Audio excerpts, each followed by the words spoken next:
বিশাল police বাহিনী ইতিমধ্যেই ঘটনাস্থলে এসে পৌঁছেছে। দেখতে পাচ্ছেন কেন্দ্রীয় শিক্ষা প্রতিমন্ত্রী সুকান্ত মজুমদার কি জানিয়েছেন এই দুর্ঘটনা নিয়ে, দেখুন। দুর্ভাগ্যজনক ঘটনা, জীবনহানি তো অত্যন্ত কষ্টের, কিন্তু বাচ্চাদের জীবনহানি মানে তো বিরাট ব্যাপার। কেন হলো কি হলো তার তদন্ত দরকার, রেলও তদন্ত করবে আশা করি।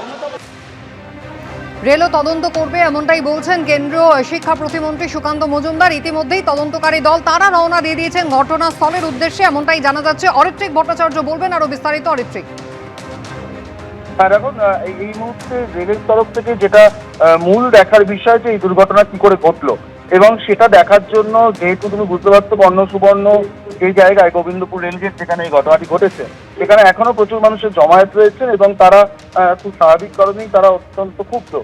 সেই জায়গায় দাঁড়িয়ে স্থানীয়ভাবে যে তদন্ত করা বা স্থানীয়ভাবে কারণ অনুসন্ধান করার কাজ কিন্তু এখনো সেইভাবে রেল শুরু করতে পারেনি। তবে ইতিমধ্যেই উচ্চপদস্থ আধিকারিকরা রওনা দিয়েছেন মুর্শিদাবাদের উদ্দেশ্যে। এডিআরএম সহ অন্যান্যরা সেখানে রয়েছেন, বিভিন্ন ডিপার্টমেন্টের আধিকারিকরা রয়েছেন, তারা গিয়ে মূল বিষয়টি খতিয়ে দেখার চেষ্টা করবেন।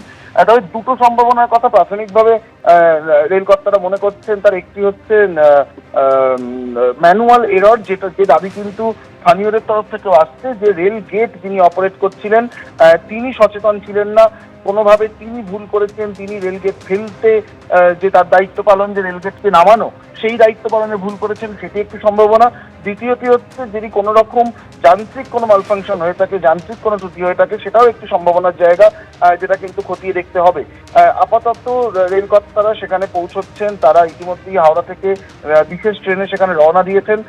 দুটি বিষয় তারা দেখবেন, একটি কি করে ঘটলো এই ঘটনাটা, এবং স্থানীয়দের ক্ষোভ, এবং ভবিষ্যতে এই ঘটনা প্রতিহত করতে কি ব্যবস্থা নেওয়া যায়।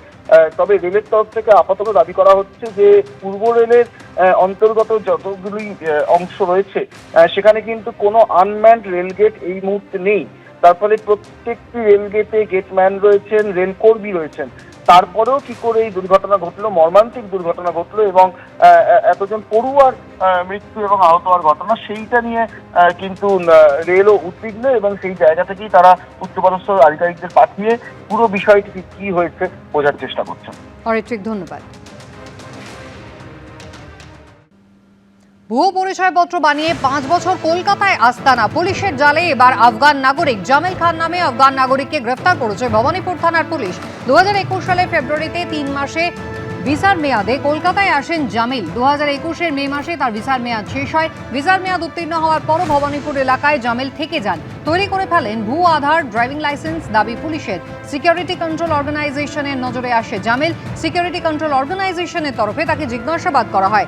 ভবানীপুর থানায় অভিযোগ দায়ের সিকিউরিটি কন্ট্রোল অর্গানাইজেশনের। এরপরই গ্রেফতার করা হয় ওই আফগান নাগরিককে।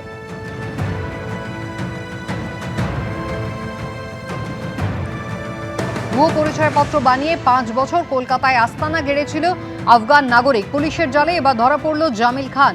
ভবানীপুর থানার পুলিশ তাকে গ্রেফতার করল। 2021-এর ফেব্রুয়ারিতে 3 মাসের ভিসার মেয়াদে কলকাতায় এসেছিলেন তিনি।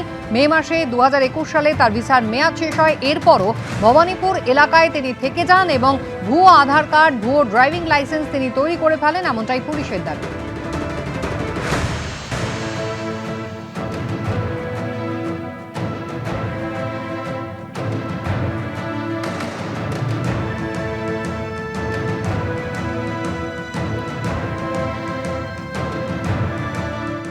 এবিপি আনন্দ, এগিয়ে থাকে, এগিয়ে রাখে।